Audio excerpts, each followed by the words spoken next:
I have a bruise on my right thigh right now. It's probably like, I don't know, like that big or so. And every time I look at it, I have a flashback to this time last year when I was just starting out my relationship with Matt. And I remember when things first started out with him, I was finding bruises all over my body and I had no idea where they were from. And I knew that they had started once Matt was in the picture, but I couldn't think of how I was getting these bruises, of how he was giving me these bruises.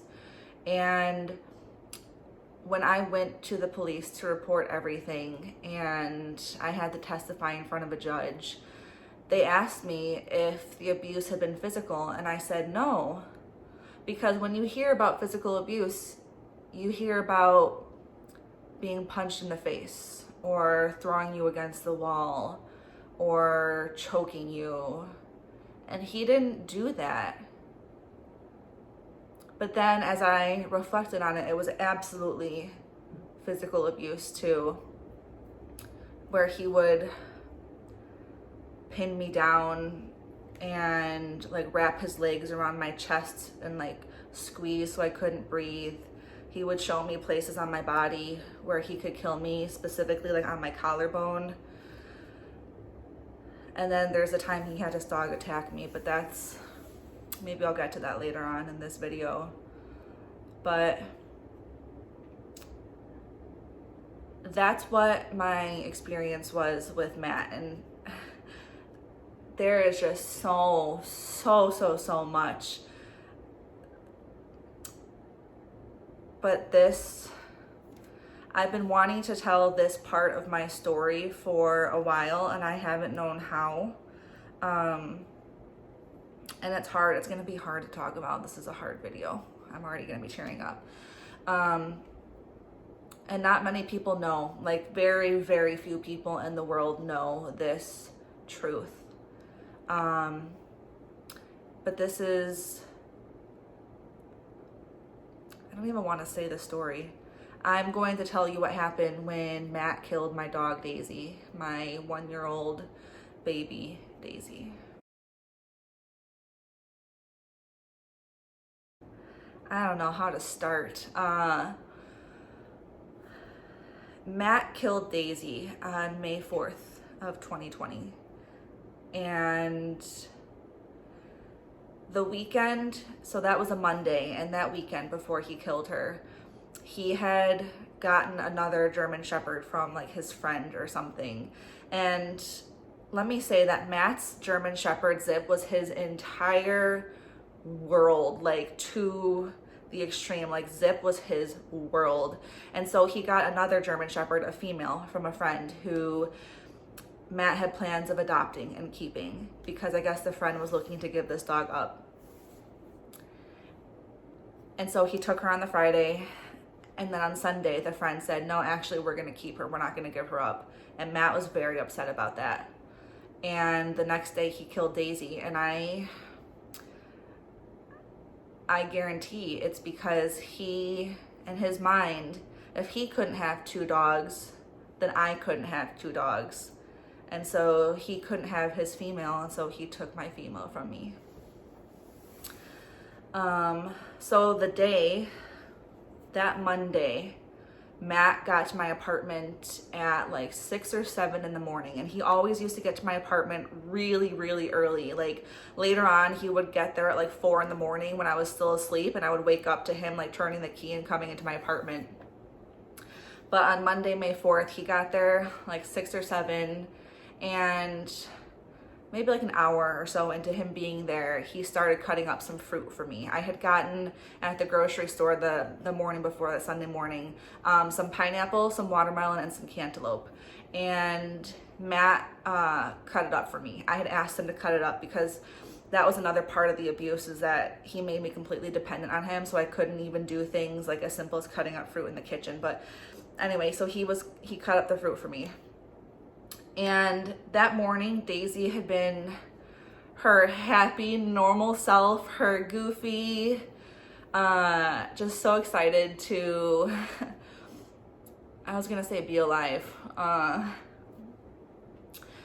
She was just so happy. And so as we were cutting up the fruit, we were giving her little pieces. I gave her a little piece of like cantaloupe and a little piece of watermelon and a little piece of pineapple.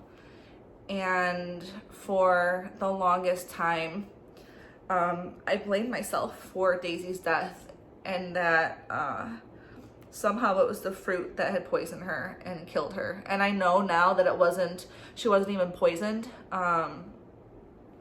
But I blame myself that I had never given her this fruit before. And then, of course, the day that I do, she dies. But it wasn't me. It was him. Matt killed her. And so we finished with the fruit. And then at like 9:30, we started baking cinnamon rolls in the kitchen. We had never made cinnamon rolls before, and that was kind of a thing that we were trying to do, was just bake, as a lot of people did at the start of quarantine. And at about maybe 10 o'clock in the morning, 10:15, 10:30, somewhere around there, we were taking a break from the baking because we were waiting for the dough to rise. And Matt went to play with Daisy for a minute, and she was like around the corner from the kitchen, so I couldn't like really see her. And so Matt went over there to play with her. And then he was playing, and he asked, "Is her stomach always bloated like this?" And I said, "What do you mean?" And he said, "Her stomach looks a little bloated, doesn't it?" And I went over and checked, and nothing looked wrong to me. And I was like, "I don't, no, that's just how it normally looks." And he said, "Huh." And he said, "Well, I'll keep an eye on it, but her stomach looks a little bloated." And I, at that point, asked, I was like, "Is that something I should call the vet about?" And he said, "No, I'll keep an eye on it." And I think that's when he was trying to, I don't know what he was doing. So we finished making the cinnamon rolls, and at about noon, 12:30, Matt went to play with all of the dogs, with Kirby, with Daisy, and with Zip. And Zip had been aggressive towards Kirby. Like, he was always very aggressive towards Kirby. And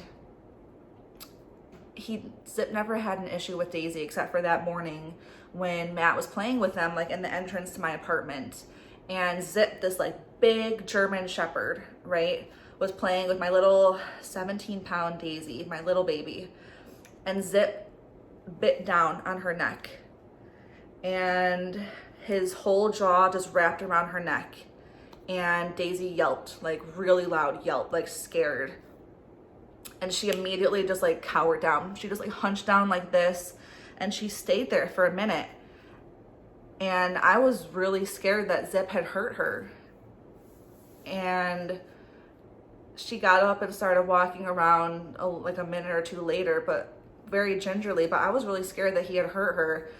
And so Matt said that he would monitor her and keep an eye on things to make sure that she was okay. I also want to say here, this is a really important part to, I guess, understand. Matt had told me and like convinced me and like showed me all of his certificates and licensure that he was a critical care medic. So you have like your EMTs, you have your paramedics, and then you have your critical care medics, apparently, which was like the top of the top. He told me he was getting his doctorate or something to become an ER doctor. I don't even know. He told me he did Flight for Life, so he would be the one on the helicopter treating people. So everything led me to believe, and there was so much, that he was a paramedic and that he had this medical expertise. He would always like video chat me from his ambulance and like show me, pictures of the ambulance and everything. And I didn't know. And so I believed that he was a medical expert and who had the ability to, care for Daisy as she was going through all of this. So at about 2 o'clock that day, I had to teach a class on Zoom because I'm a high school teacher, and we were just doing like 20-minute check-ins or so, but I didn't want the dogs to be like distracting me while I did this check-in with my class. And so I went to the dining room where I had my setup, and I, was signing on my computer, and Matt took Kirby and Daisy back to my bedroom, and he said he was gonna have some one-on-one time, some bonding time with them, and keep them busy while I was teaching. And he left his dog Zip out of my bedroom and closed the door, which I was glad about, because I was really nervous that if Matt went in there with all 3 of the dogs, Zip was gonna do something, and Zip was gonna hurt Kirby, especially since he was very aggressive towards Kirby and would always try to attack him. So I was glad that Zip wasn't in there with him. And so I was teaching my class, and I heard a yelp, like a very sharp yelp. And I knew it was Daisy, and I was confused because why would Daisy be yelping? What would be going on? And I called out and I said, "Is everything okay? What happened?" And Matt quickly came and peeked open the door and stuck his head out, and he said, "Everything's okay. Kirby was just roughhousing with Daisy, and he got a little too rough with her and hurt her, but she's okay." And that was weird because first of all, Kirby was, my family always said that Kirby never had an angry bone in his body. He was just never angry. He was genuinely the sweetest dog I have ever known. And so the idea of him not only roughhousing with Daisy, but actually hurting her was just very off to me. And so I finished teaching my class, and then at 2:30 or so, I went back to the bedroom to be with them. And I think by that point already, Daisy was pretty lethargic and she was off. And in talking with Matt, the idea was that she was hurt from when Zip attacked her. And Matt said, "Let me go get my stuff. I'll treat her. I'll take care of her." And so he went to his car and got a little black pouch that he carried his little medical supplies in. And he came back with it, and he was just rummaging through looking for stuff bandages, whatever. He was massaging Daisy and, just checking in on her and monitoring her, doing all these things that look like a medical professional would be doing. And so at one point I got up and I went to the bathroom for a minute, and when I came back, Matt was leaning over Daisy, and he had injected her with something, and he looked up, and by him looking up, I saw in his eyes that I wasn't supposed to walk in on that. I was not supposed to witness that. And he very hurriedly took the injection out, the syringe out, and I said, "What are you doing?" And he said that he was giving her some medicine to help with the pain. And I reiterated, I was like, "What is that? What are you doing? Why are you doing that?" And he said that this is totally common practice, routine, that he would do this all the time with the dogs he treated. And then he went into how when he had to respond to car accidents and there was a dog, he had to have his supplies on him to treat the dogs. And he had 100 hours of training with dogs and working with dogs and treating them. And so he was giving Daisy this morphine to help her with the pain. And he said that it's the same dose for all sizes of dogs, but because she's so little, she might be feeling it a little bit stronger than, Zip, like a German Shepherd might. And then Matt said, "Let's give her a bath," because he had been trying to get Daisy to stand up and she just wouldn't. She just kept wobbling over and like falling, and she was just very like out of it, like what you look like when someone has given you like anesthesia or something. You're just very out of it.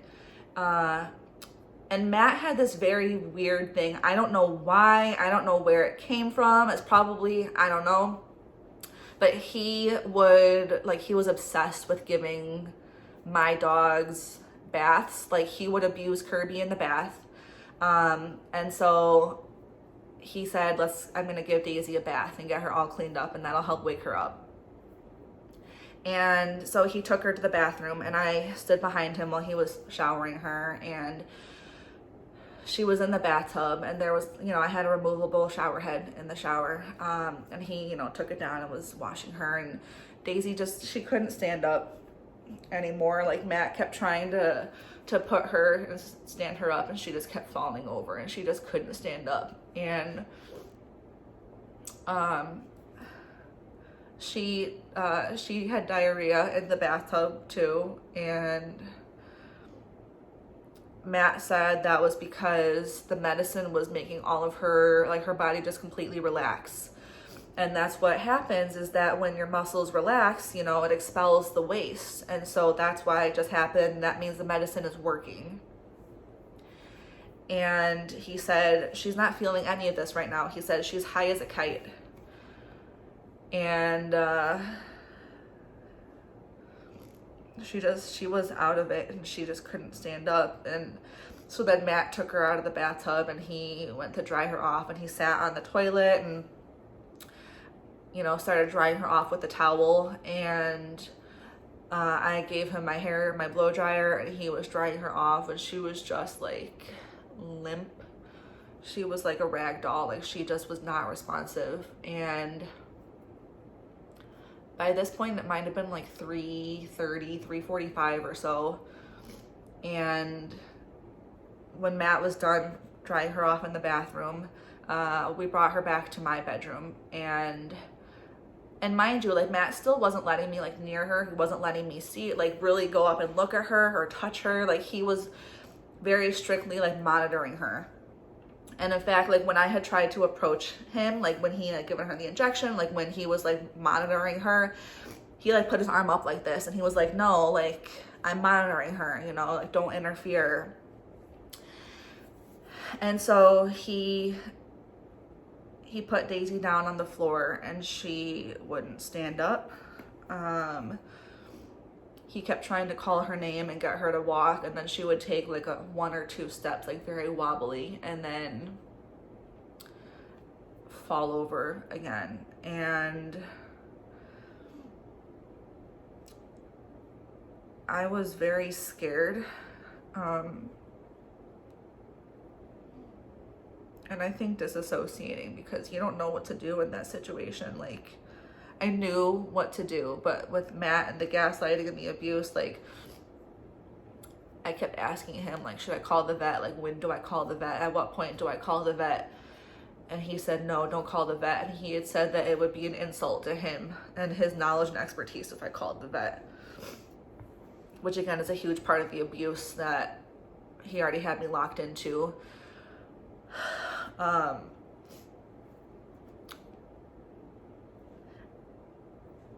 And so I sat in my bed, and I sat up, and I was watching him, and I was just very nervous. And then Matt,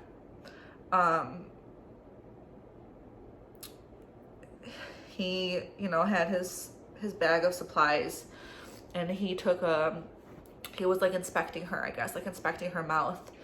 And he said, uh-oh. And I said, what? And he said, hang on. And so he took a cotton swab and swabbed her mouth. And then he took it out and said, that's not good. And I said, what? And he said, there's blood. And I was like, why? Like, why is she bleeding from her mouth?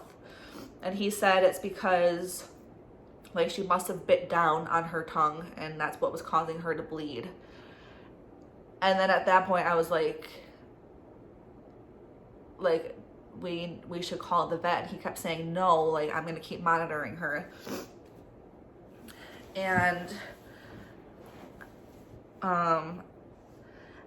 And then Matt put her on the bed to be with me so that I could try to like wake her up or get her attention. And so I kept calling her name and trying to get her to like come out of it. And I just kept calling, you know, Daisy, come here, Daisy, good girl, Daisy. And she would try to take a few steps. So I would call Daisy's name and, you know, come here, Daisy, come here, baby, come to mama, come to mama. And she knew it was me. And so she would try to take a few steps towards me, but she couldn't. She couldn't walk. And I saw it in her eyes that she just wasn't there. Like, she didn't recognize me. Like, she wasn't focusing on like, this is mom. Like she knew it was me, but she just wasn't there. And so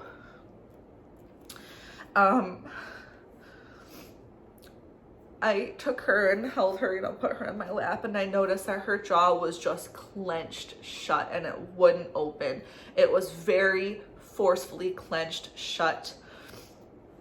And so I took a dog toy that was a little bit like, it was harder rubber, and I tried to put it, I had to really like force my fingers inside her jaw to open up her mouth and try to put this toy in there to kind of prop it open to create some like a buffer between, you know, her jaw, because you know, she had already bit herself and hurt herself. And so that was my way of trying to do what I could to help her and take care of her.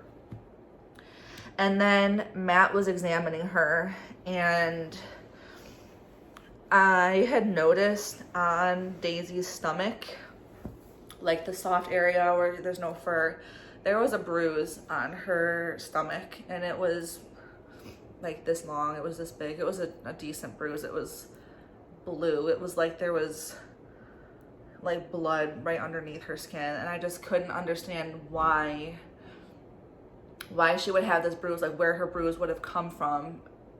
And I just thought like it must have been the injection or something, but I don't understand like how that would have caused the bruise. And so Matt, in his monitoring her, noticed like he felt her stomach, and he said her stomach is very cold. And then he looked at her gums, and he noticed that they were very pale and cold. And then finally he said, you know, because I kept saying at that point, like, should we take her to the vet? Like,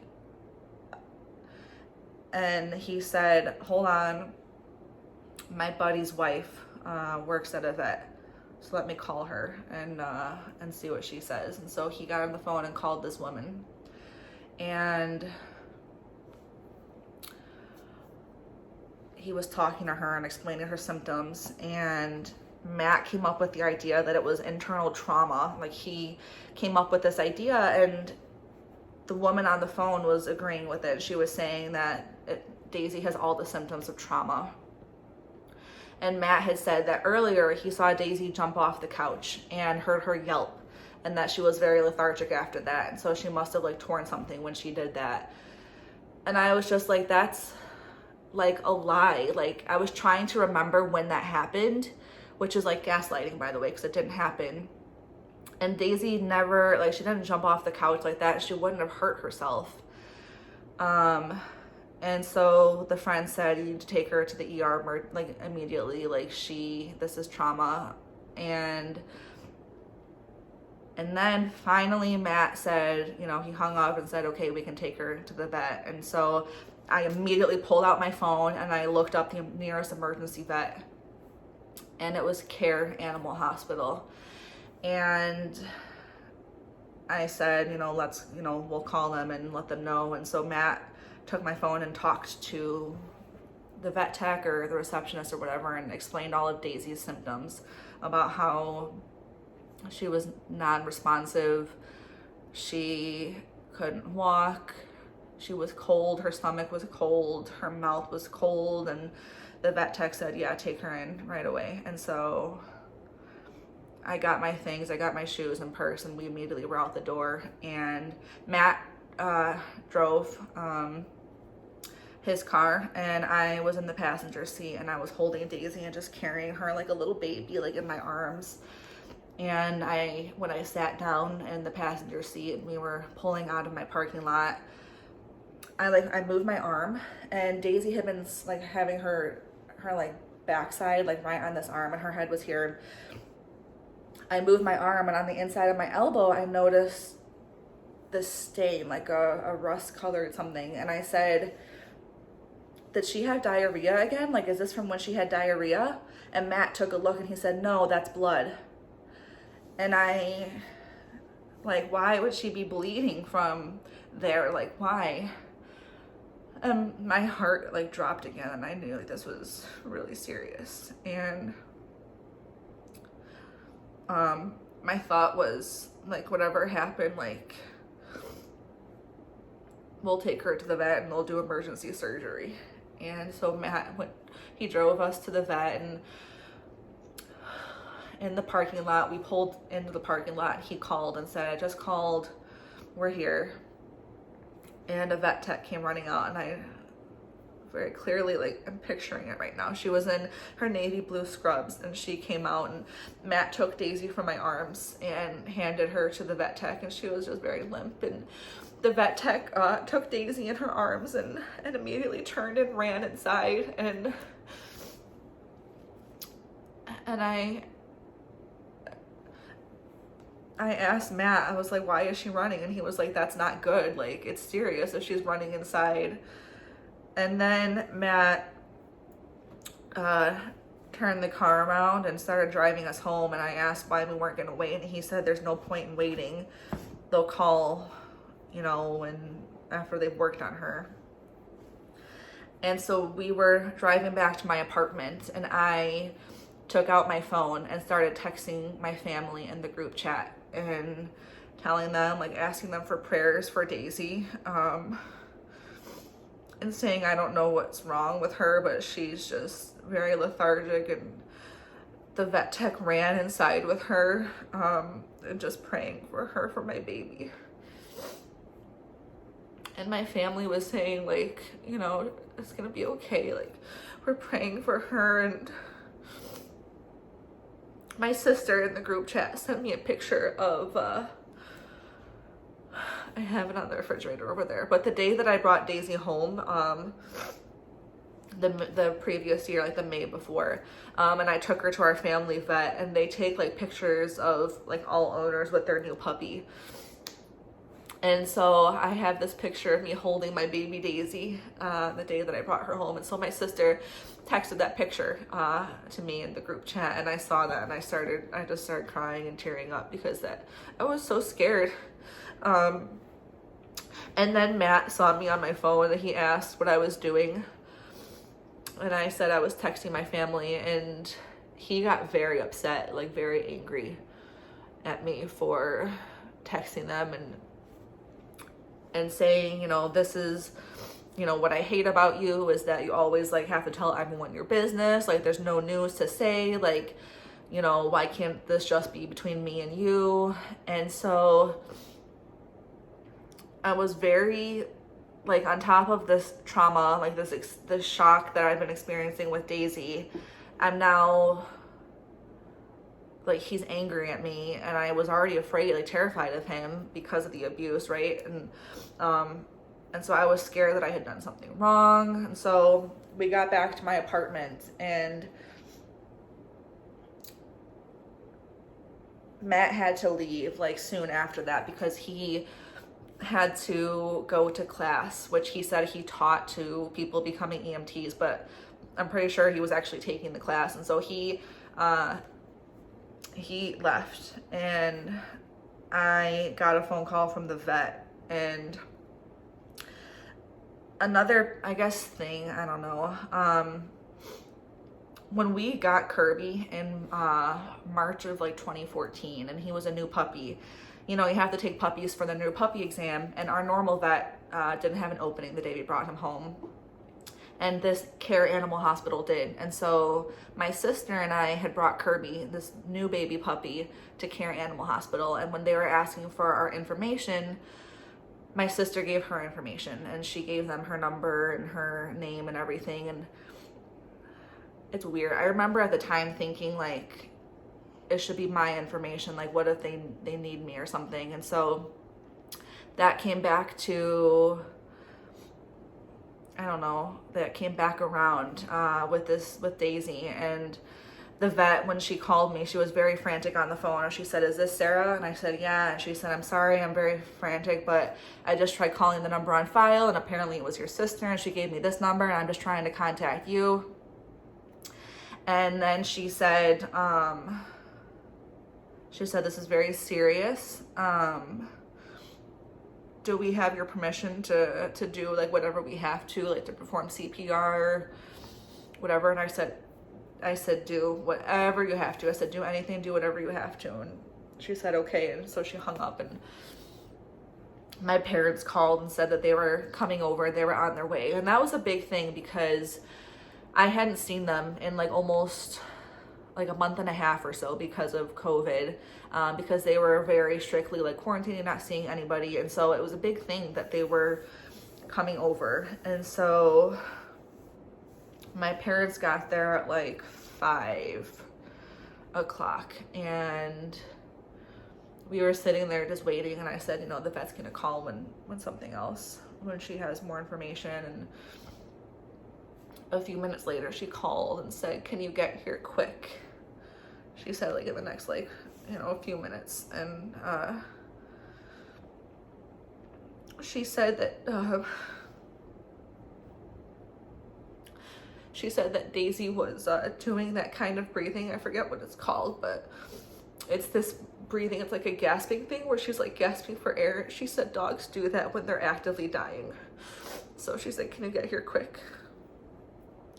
And so my parents and I left like right away, and we drove, and this animal hospital wasn't more than 5 minutes away from my apartment. And we got there, and they weren't letting people into the building because of COVID, but they let us into the waiting room, and it was a very small waiting room. And we just sat there, and like we were waiting, and we waited for like 20 minutes, and we didn't hear anything. No one had come to talk to us. We were just waiting. And so in my mind I was like, that's a good thing, because maybe they're still working on her, and maybe they're saving her. So I was just like, I guess it's good, And then after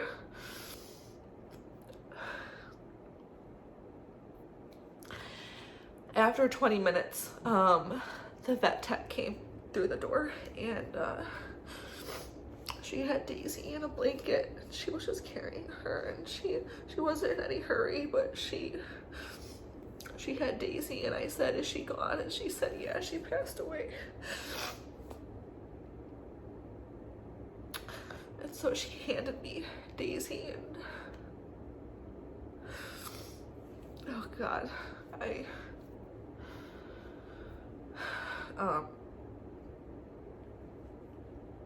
just sat there crying and like petting her, and Daisy's eyes were still open. And so after holding her for a few minutes, I asked my dad to close her eyes, because I was like, I can't, just bring her peace like that. And we were just grieving. And then after a little bit, the vet came out and was talking to us, and her first question was, did Daisy get into any poison, like rat poison? And we were like, "What? No." And she said this was very rare and unusual that this happened to Daisy, that she would die like this. And so she had the symptoms of poisoning. So would it be poison? And my mom was talking to her, and I had told them about Zip. And my mom was like, could it have been the German Shepherd? And the vet was like, "No, I didn't like see anything." Like, she was like, "I can't rule it out, but I don't think that's what it was." And then she asked if we wanted to do an autopsy, and she said that she could do the autopsy there in her office and get the results that night, or we could ship Daisy's body out to like the University of Illinois, and they could do a more extensive one for like over $1,000. And I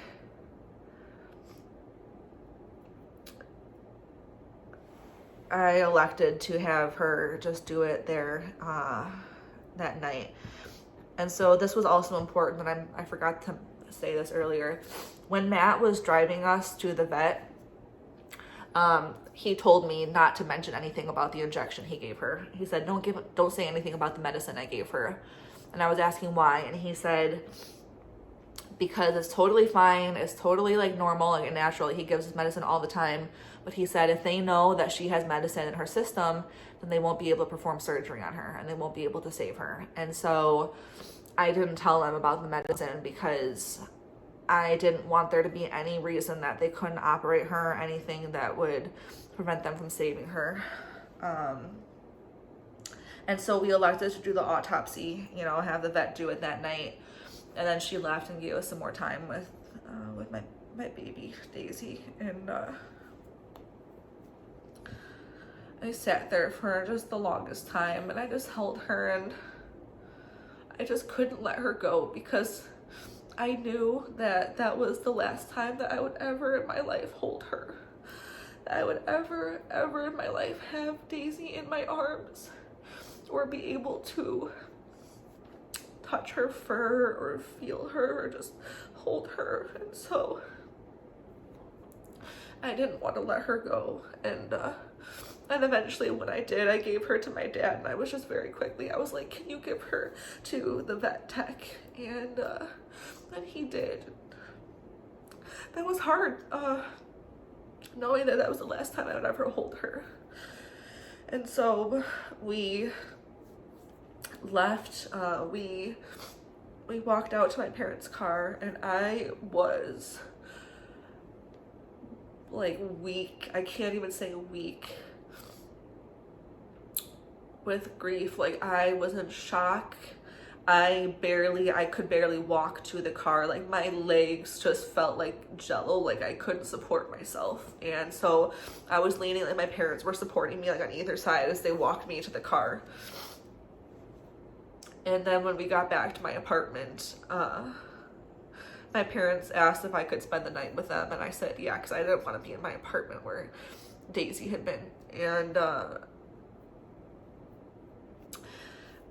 you know, I was getting my things, and then my parents were sitting in my living room, and I just like, I walked into the living room to be with them, and I with all the grief, I fell to my knees, and I was just screaming, like crying, like that cry that's so loud, just like screaming, just like, you know, it overtakes your whole body. And I was just,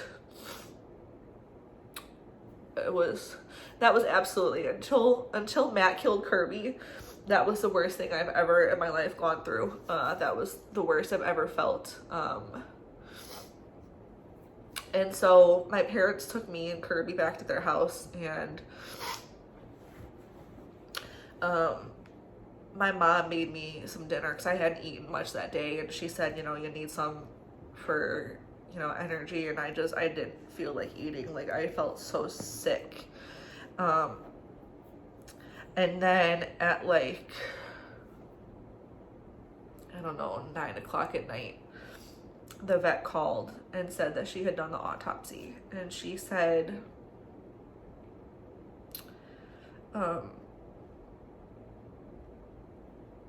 that essentially Daisy had bled out internally. She had said that when we took Daisy, when she got Daisy, Daisy was bleeding from her nose. She said, which is typically a sign that, you know, she's bleeding out. And she said they weren't able to take a blood sample when they were trying to save Daisy, because all her blood had like left her arms and was in her midsection. And so the vet said when she opened Daisy up, she saw that Daisy's liver had ruptured, that she had a tear like in her kidneys, I think, or her small intestine was ruptured. And she said that she would her thought was that this was a mesenteric rent, which she said happens when like something like the small intestine like wraps around an organ like the liver, and then something as simple as like jumping off the couch like could cause it to tear. And she said it all happened very quickly, and she said you don't know what's happening until it's too late, like, but that was what happened. And so on her autopsy report she listed trauma as the cause of death. And sorry, I'm crying. So that night I texted my ex because he and I used to live together and we had gotten Daisy together. And I texted him telling him about Daisy because he was extremely devoted to my dogs and he loved Daisy. Like, she was our baby. And so I called him and told him what happened. And that night I was in my old bedroom, my old childhood bedroom, and it was just me and Kirby sleeping there. And I just every second was aware of how Kirby was there with me, but Daisy wasn't. And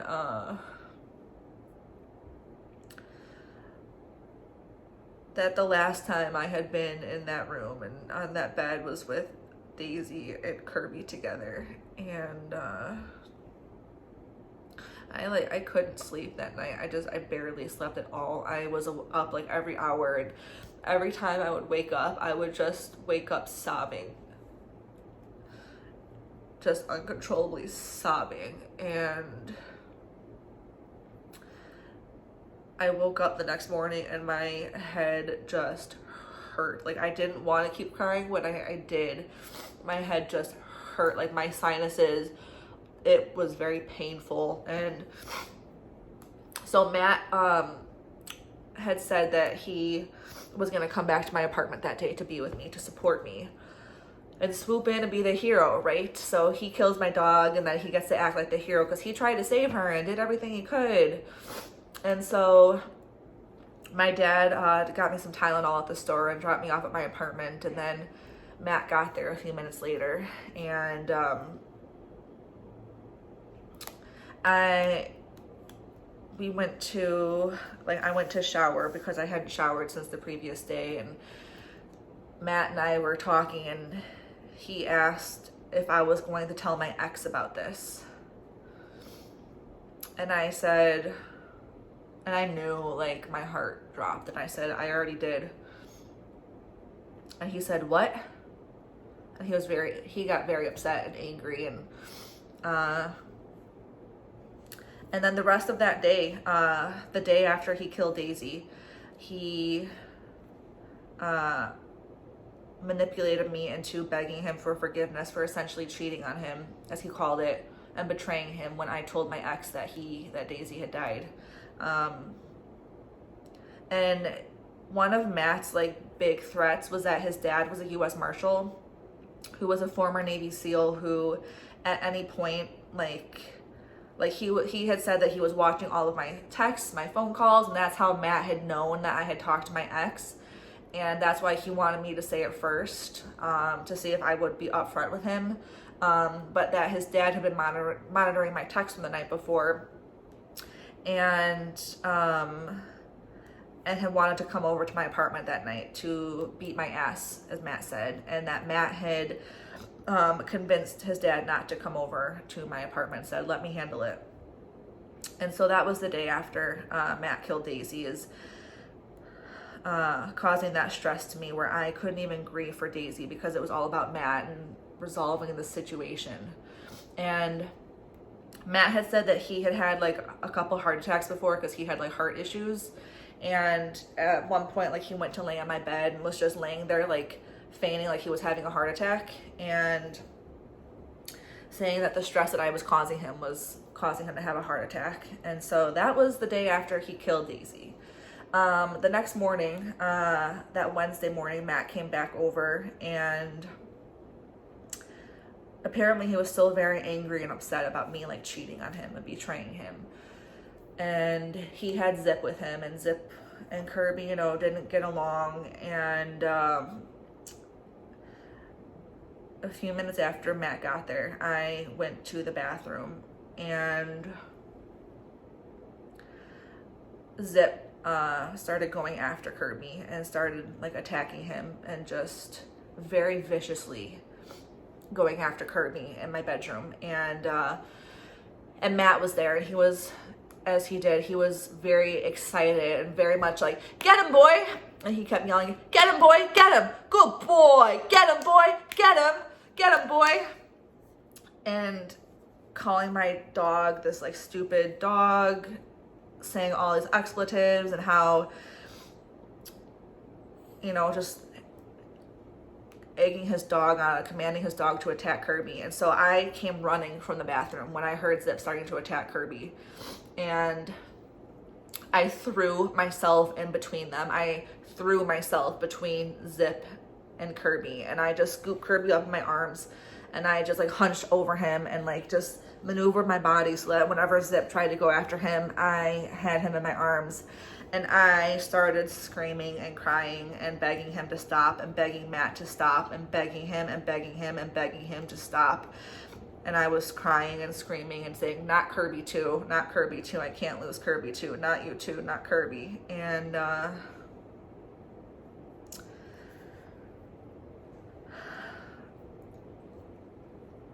week after Matt killed Daisy, he had his dog attack me, and I have scars on my body still from that. But through all of this, I was working with a nonprofit organization, the Animal Legal Defense Fund, and they, you know, offer services to help prosecute cases of animal abuse. And the Cook County prosecutors, state's attorneys just didn't take the case, and the police weren't returning my calls, and the system is just very, very awful, and I hate the system. But this nonprofit was incredible, and they had an attorney, they had an investigator, and then they had a forensic veterinarian looking at my case. And so the forensic veterinarian wrote out this very lengthy and thorough report about what happened to Kirby and then what happened to Daisy and what was their cause of death. And the veterinarian, and I didn't find this out until a couple months ago, and it was it hurt me a lot. Like I had gone to work the next morning after finding out, and I was there for a half hour and I just couldn't, and I started crying and left and spent the next day at home. Because this whole time, like up until January or February when it happened, like when I got this report from the forensic veterinarian, I had been convinced, I had thought that Daisy died from poisoning, that the injection caused Daisy to die, that Matt killed her with the injection. And after reading this veterinary analysis, I found out that that was not the case. And so in the vet report, from this forensic veterinarian who has worked with animal abuse cases for like 20 years, is on the board, like the Humane Society and everything, they said that Daisy's injuries were consistent with blunt force trauma. And they listed, X, Y, and Z indicate this is blunt force trauma. And they said that the injuries are consistent with a single blow, like a kick or a punch. And they said most likely a kick based on the angle of like the injuries in the organs. And that was enough to,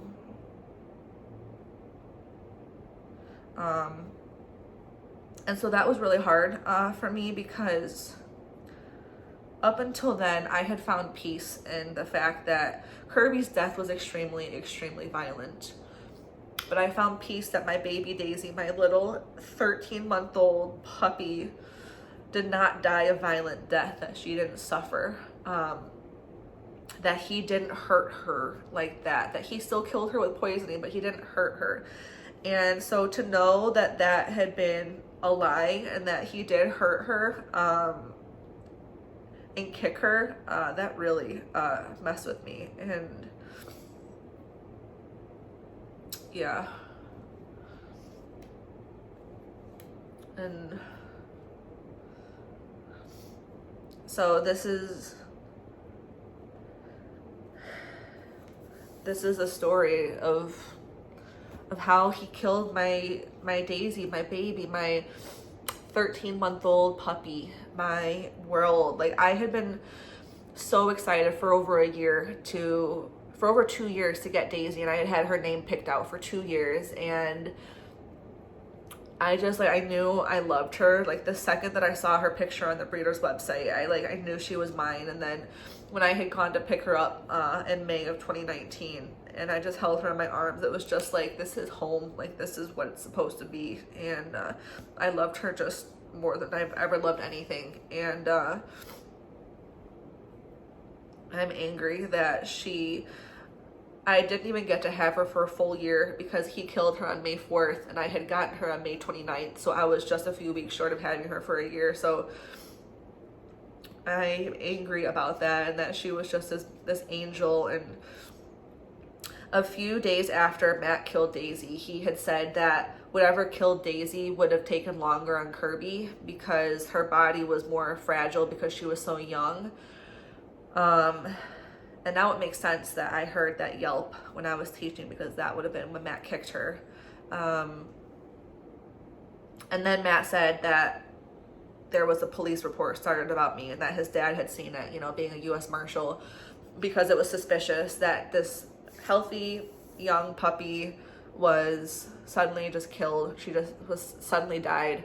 And he said that the vet would have filed a police report and started a record to look into me, because it was suspicious. And that was what, like, started really giving my parents, like, setting off alarms for them, because they knew that Matt was off. But that was, I guess, the start of their, like, investigating or something. But that's the story of how he killed Daisy. And I hate it, and I miss her every day. I have a tattoo for Kirby and Daisy, and I kiss it whenever I feel anxious and I need their comfort, and it just helps me connect to them. And I wanted to share this story for a while, and it's been hard, obviously, but I want people to know the truth and what he did to her. And this is for you, Kirby and Daisy. I'm telling my story, and I'm sharing our story.